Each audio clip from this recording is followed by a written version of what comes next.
Salamat sa Diyos, kapatid na Daniel. At ang magtatanong po dito, kapatid na Eli, ay si kapatid na Noel Fortich, isang freelancer. Narito po siya. Salamat po sa Diyos sa pagkakataon. Ang tanong ko po ay ganito. Ang pag-agaw po ba sa espiritu ni San Pablo na mawawasa sa 2 Corinthians chapter 12 verse 2 to 4? Yun po ba ay literal? At doon po kasi nakarinig siya ng mga salitang di masayod. So may capacity po ba ang espiritu ng tao na maka-perceive ng mga events, or may knowledge po ba ang espiritu or wisdom kahit na ito humiwalay na sa katawan? At tama po bang isipin na ang espiritu ng mga naunang pumanaw ay nalalaman nila ang kanilang kasalukuyang kalagayan? Salamat sa pagdalok, kapatid na Noel. Babasahin ko sa iyo isang talata ng Lucas, kapatid, doon sa 1, tungkol kay Juan Bautista. Pakinggan mo ang istorya sa 1:15.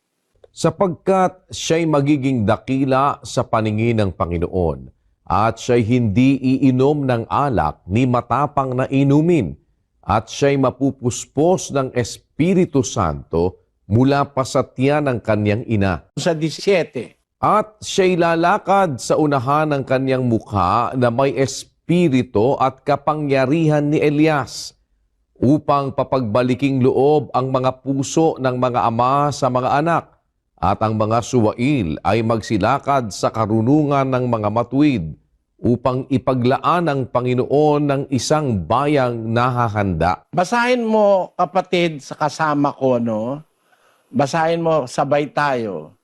Si Juan Bautista, sabi ni San Lucas, lalakad sa unahan ng kanyang mukha na may espiritu at kapangyarihan ni Elias.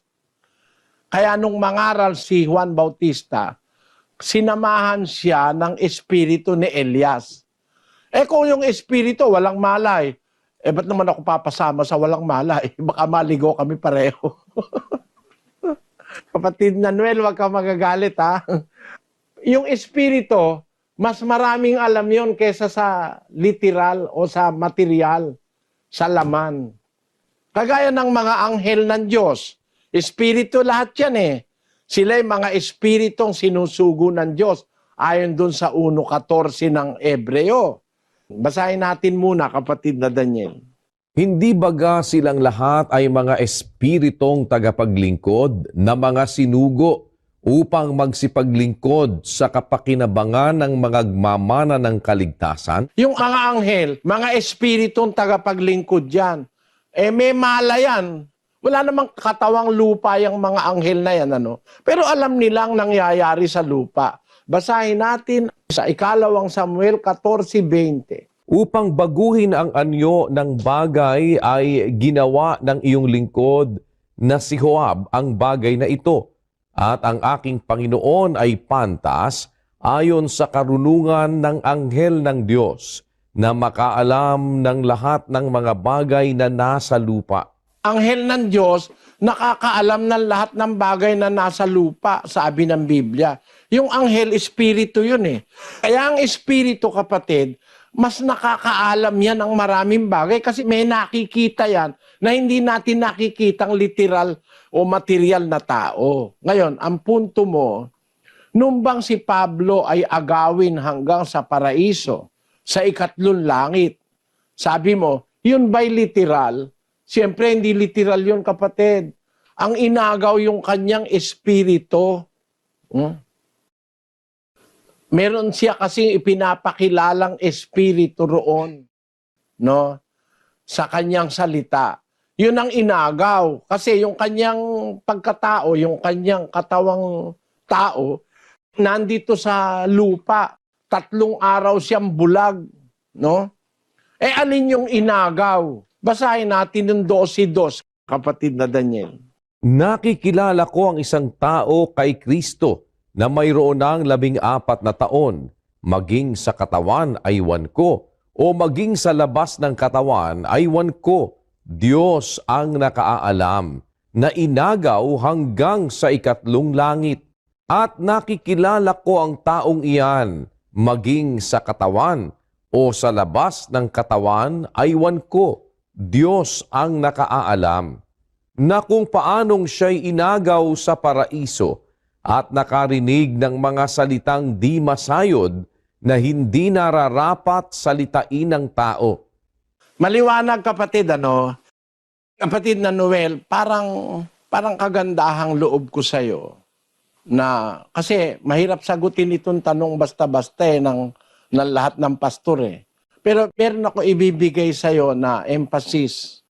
Ang inagaw, hindi yung katawang labas ng katawan, maging sa katawan, ewan ko, maging sa labas ng katawan, ewan ko, sabi niya. Nakikilala ko ang isang tao kay Kristo. Mayroon ng 14 na taon, maging sa katawan, aywan ko. Maging sa labas ng katawan, aywan ko, sabi niya. Diyos ang nakakaalam. Na inagaw hanggang sa ikatlong langit. Sa mga kapatid, ang inagaw, hindi yung katawan. Hindi rin yung labas ng katawan ang inagaw. Alin ang inagaw? Di yung nasa loob. No? Alin yun? Ikalawang Korinto 4:16. Pakinggan mo kapatid. Kaya nga, hindi kami nanghihimagod, bagamat ang aming pagkataong labas ay pahina. Ngunit ang aming pagkataong loob ay lumalakas sa araw-araw. Si Pablo ay nagturo ng pagkataong loob. The inner man. Isang spiritual na bagay yon. Isang espiritu yon. Tawag niya the inner man. Yun ang inagaw. Kasi yung kanyang katawan, yung labas, meron labas, meron loob di ba? Yung labas, naiwan nasa lupa Para rin si Juan.